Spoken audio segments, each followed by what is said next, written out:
The third episode of Night of the Seven Kingdoms was the most thrilling to date, when Aeg was eventually identified as Prince Aegon Targaryen. Two of Prince Maekar's sons, Daemon and Aegon, were meant to attend the tournament at Ashford Meadow, but they failed to show up. This caused some anxiety among the Targaryens, as we discovered in the previous 2 episodes of the Game of Thrones spin-off. Nevertheless, the show had to continue, and without them, the competition formally began in Episode 2. As all of this transpired, Prince Baelor Targaryen, the heir apparent, formally acknowledged Ser Duncan the Tall as a knight. But Dunk wasn't quite prepared to joust yet. He first had to adorn his shield with a unique sigil and secure some armor. Dunk had a slight infatuation on Taselle, a Dornish puppeteer, and asked him to paint an elm tree on his shield with a shooting star underneath it. Taselle concurred. In A Night of the Seven Kingdoms Episode 3, this becomes a crucial detail because Aeg's quest to retrieve the freshly painted shield is what reveals his identity. Then there is Dunk's love for Taselle, which motivates him to act carelessly and get himself into a lot of problems. Later on, more on that. Let's start by discussing Aeg's major Targaryen secret, an explanation of Aeg's actual identity in A Night of the Seven Kingdoms. Dunk attacks Prince Aerion Targaryen in defense of Taselle at the conclusion of Episode 3 of A Night of the Seven Kingdoms. Aeg intervenes to rescue the day, even though a crime like this, perpetrated in front of dozens of witnesses, should obviously result in a speedy death. The King's Guard members follow his orders to release Dunk.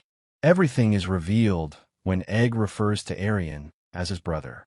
Aeg is Prince Aegon Targaryen, King Daeron II Targaryen's grandson, and the missing son of Prince Maekar.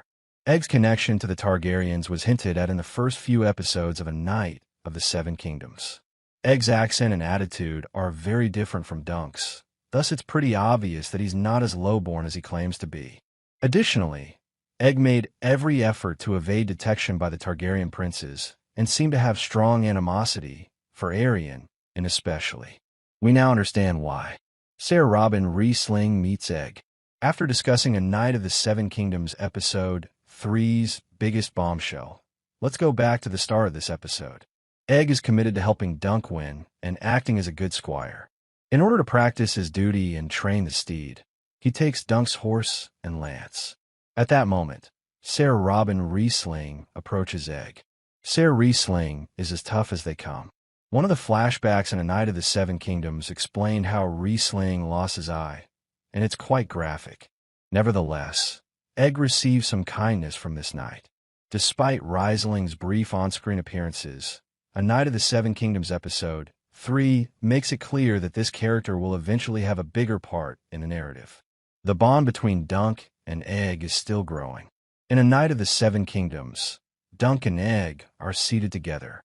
Dunk is a little upset after Aeg returns from his encounter with Ser Robin Riesling.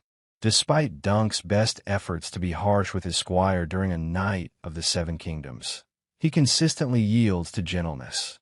In Episode 3, we witness precisely this. The scene, in which Dunk encourages Aeg to sew a patch into a garment and prepares lunch together, is very endearing. Dunk and Aeg have grown incredibly close in a matter of days. Naturally, this complicates Aeg's true identity even further. Dunk is unaware that the boy he has grown to love and has been making regular threats is actually a royal. A Night of the Seven Kingdoms also creates the impression that Aeg has never known the kind of intimacy and sincere care that Dunk offers him. An explanation of Plummer's offer to Dunk. Dunk hasn't had the opportunity to joust as of Episode 3 of A Night of the Seven Kingdoms. Only highborn knights and lords are allowed to compete in the initial rounds. Hedge knights are required to wait for a later opportunity. Dunk will be able to select the opponent he wants to take on in a few days. But before that moment arrives, Plummer, the master of the games, pulls Dunk away. The Lord of Ashford has overreached himself in organizing this competition, Plummer informs Dunk. As a result, he is searching for methods to recoup a portion of his investment. Plummer hopes Dunk will consent to battle Saren Rowe, a knight with a reputation for ability in the lists and Ashford's eldest son. Many spectators will wager on Ser Andro's win because of his fame. Lord Ashford intends to intentionally force Ser and Ro to lose in order to bet against his son. For several reasons, Dunk is the ideal knight to take on the challenge of defeating Ro. In addition to his size, the audience won't be skeptical of a triumph because none of them had ever seen him joust. Dunk is also impoverished. He is therefore more likely to accept the farce. Dunk has not yet responded to Plummer, but he has stated that he finds it uncomfortable to declare a fictitious triumph. He wants to show himself, and he would feel guilty about a scheduled match. It probably doesn't matter anymore anyhow. A knight who is probably destined to die will be of no use to Plummer. Dunk defends Taselle by attacking Prince Aerion. Episode 3 has added a complication to the build-up to Dunk's time at the lists in A Knight of the Seven Kingdoms.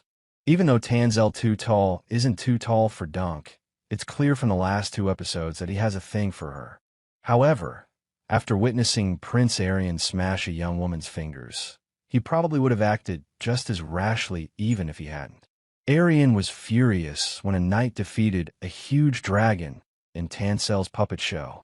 He perceived this as a symbolic assault on the Targaryens, which is ironic given that the Targaryens are to blame for the extinction of the dragons. Egg informed Dunk of the situation, and the knight immediately intervened to keep Taselle safe. Before being restrained by the King's Guard, he repeatedly strikes and kicks the prince as he tears him off the stage. Egg is the sole reason Dunk survives the end of A Knight of the Seven Kingdoms, which enables the knight to discover the truth about his squire. These specifics, however, are undoubtedly just the start of Dunk's problems. Egg may have intervened now, but his assault on Prince Aerion is unlikely to go unpunished. Naturally, all of that will have to wait until episode 4